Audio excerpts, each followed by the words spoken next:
ನಾಳೆ ಏನು ಸರ್ಕಾರ ತೀರ್ಮಾನ ತಗೊಳ್ತೋ ಅಂತ ಗೊತ್ತಿಲ್ಲ ನಮಗೆ. ಒಳ ಮೀಸಲಾತಿ ಬಗ್ಗೆ ಇಡೀ ಕರ್ನಾಟಕ ರಾಜ್ಯದಲ್ಲಿ ಇವತ್ತು ಸಾಕಷ್ಟು ವಾದ ವಿರೋಧ ನಡೀತಾ ಇದ್ದಾವೆ, ಸಾಕಷ್ಟು ಗೊಂದಲ ಮೂಡಿಸ್ತಾ ಇದ್ದಾರೆ. ಇದಕ್ಕೆ ಪರಸ್ಪರ ವಿರುದ್ಧ ಹೇಳಿಕೆಗಳನ್ನು ಕೊಡ್ತಾ ಇದ್ದಾರೆ.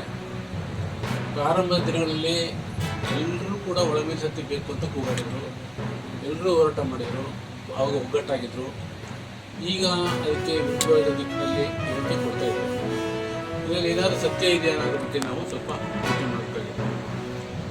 ನಾಗಮೋಹನ್ ದಾಸ್ ಅವರು ಈ ಆಯೋಗವನ್ನು ನೇಮಕ ಮಾಡಿದಾಗ ಅವರು ತುಂಬ ಸ್ಪಷ್ಟವಾಗಿ ಹೇಳಿದರು, ಸುಪ್ರೀಂ ಕೋರ್ಟ್ನಲ್ಲಿ ಏನು ಮಾರ್ಗಸೂಚಿ ಕೊಟ್ಟಿದ್ದಾರೆ ಅದ್ರ ಪ್ರಕಾರನೇ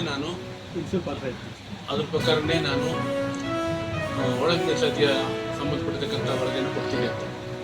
ಸುಪ್ರೀಂ ಕೋರ್ಟ್ನಲ್ಲಿ ಏನು ತೀರ್ಮಾನ ಕೊಟ್ಟಿದ್ರು ಅಂದರೆ, ಭಾಳ ಮುಖ್ಯವಾಗಿ ಇದನ್ನು ಅರ್ಥ ಮಾಡ್ಕೊಳ್ತಾರೆ ಭಾಳ ಜನ ಬೇರೆ ಬೇರೆ ಹೇಳಿಕೆ ಕೊಡ್ತಾ ಇದ್ದಾರೆ.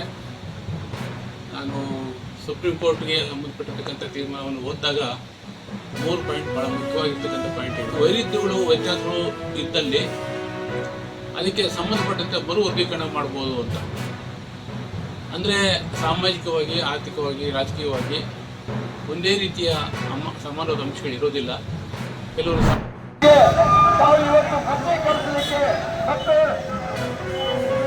ಎಚ್ಚರ ಕೊಡಲಿಕ್ಕೆ ನಾವು ಇವತ್ತು ಡಿಸಿ ಕಚೇರಿಗೆ ಬಂದಿದ್ದೀವಿ. ಯಾಕಂದ್ರೆ ಇವರು ಡಿಸಿ ಅಂದ್ರೆ ಒಬ್ಬ ಸರ್ಕಾರದ ಒಬ್ಬ ಸರ್ಕಾರಕ್ಕೆ ನಮ್ಮ ವರದಿಯನ್ನ ತಿಳಿಸಿಕೊಡ್ತಕ್ಕಂಥ ನಮ್ಮ ಡಿಸಿಗೆ ನಾವು ಮನೆಯ ಎಲ್ಲರೂ ಕೂಡ ಈ ಚುನಾವಣೆಯಲ್ಲಿ ಭಾಗವಹಿಸಬೇಕು. ಇನ್ನು ಮುಂದೆ ನಾನು ಮಾತಾಡಿದ್ದೀನಿ. ಯಾಕಂದ್ರೆ ಈಗ ಹಳ್ಳಿಗಳಲ್ಲಿ ಇರ್ತಕ್ಕಂಥ ರೈತರ ದೇಶಕ್ಕೆ ಅನ್ನ ಏನಾದರೂ ತೊಂದರೆ ಆದರೆ ಯಾರೋ ರೈತರಿಗೆ ಅನ್ನ ಕೊಡ್ತಕ್ಕಂಥ ಶಕ್ತಿ ಯಾವ ರಾಜಕಾರಣಿಗೂ ಇಲ್ಲ. ಆ ಕಾರಣದಿಂದ ತಾವೆಲ್ಲರೂ ಕೂಡ ಬೆಂಬಲ ಕೊಡಬೇಕಂತ ಹೇಳಿ ತಮ್ಮಲ್ಲಿ ವಿನಂತಿ ಮಾಡ್ತಾ ನಾನು ಎಲ್ಲರಿಗೂ ನಮಸ್ಕಾರ ಮಾಡ್ತೇನೆ. ಇವತ್ತು ಏನು ನಾವು ಸರ್ಕಾರಕ್ಕೆ ಕೊಡ್ತಕ್ಕಂಥ ವರದಿ ನಾವು ಹಳ್ಳಿಗಳಲ್ಲಿ ಪ್ರಚಾರ ಆಗಬೇಕು. ಹಳ್ಳಿಗಳಲ್ಲಿ ಏನು ನಮ್ಮ ಗ್ರಾಮ ಪಂಚಾಯತಿಗೂ ನಾವು ಸುಪ್ರೀಂ